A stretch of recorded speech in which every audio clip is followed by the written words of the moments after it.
Gente querida, História dos Hebreus, Flávio Joséfo, vamos continuar nossa leitura. Estou falando sobre a História dos Hebreus e Flávio Joséfo, uma obra notável.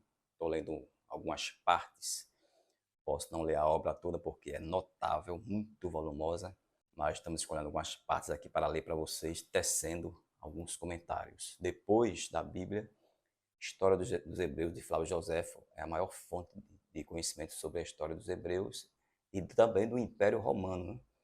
Do Gênesis, passando por Abraão até a queda do Império Romano.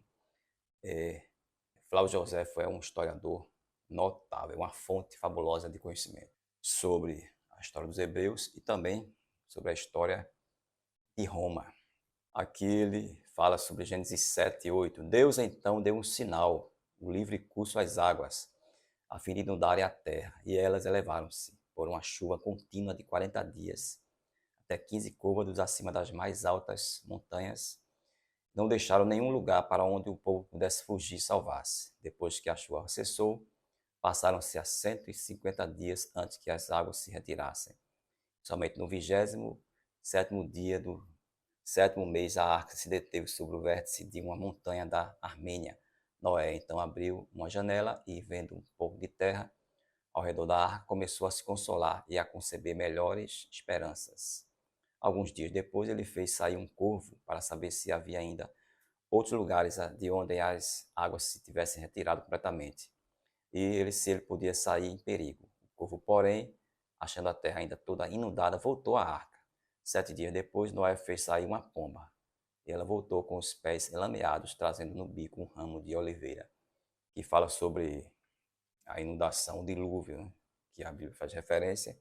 E não só a Bíblia, mas no inconsciente coletivo de muitos povos, dos hebreus aos astecas e maias e a outros povos, os gregos também, fala de um dilúvio universal. Aliás, eu tenho um vídeo na minha playlist Mitologia Grega que fala sobre isto, Deucalião e Pirra.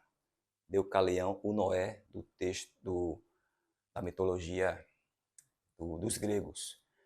Deucalião e Pirra, como eles repovoaram a terra e como houve um dilúvio.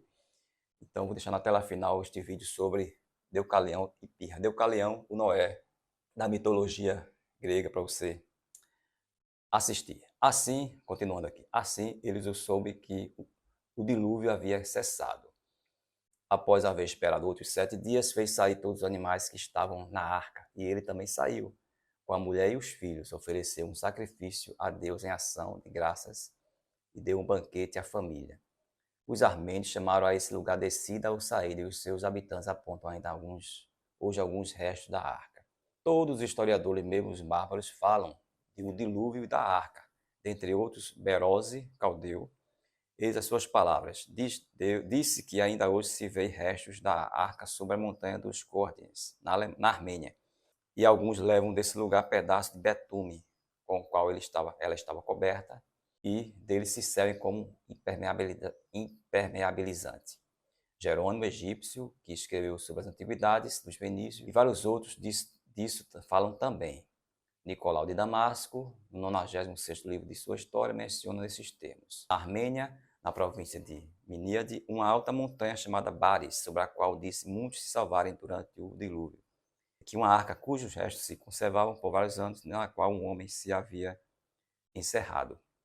Deteve-se no cume dessa montanha a probabilidade de que esse homem é aquele de que o fala Moisés, o legislador dos judeus. Aqui ele tece alguns comentários, né, de Flávio Joséfo, de outros historiadores que falam sobre essa questão. E eu deixo na tela final um vídeo que eu fiz sobre Deucalião e Pirra, o Noé, do texto bíblico Deucalião. Vamos ficar por aqui por hoje. Professor José da Costa, compartilhe o vídeo. Estamos aí falando sobre a história dos hebreus. Vamos continuar e tecer, de vez em quando, alguns comentários. Até lá.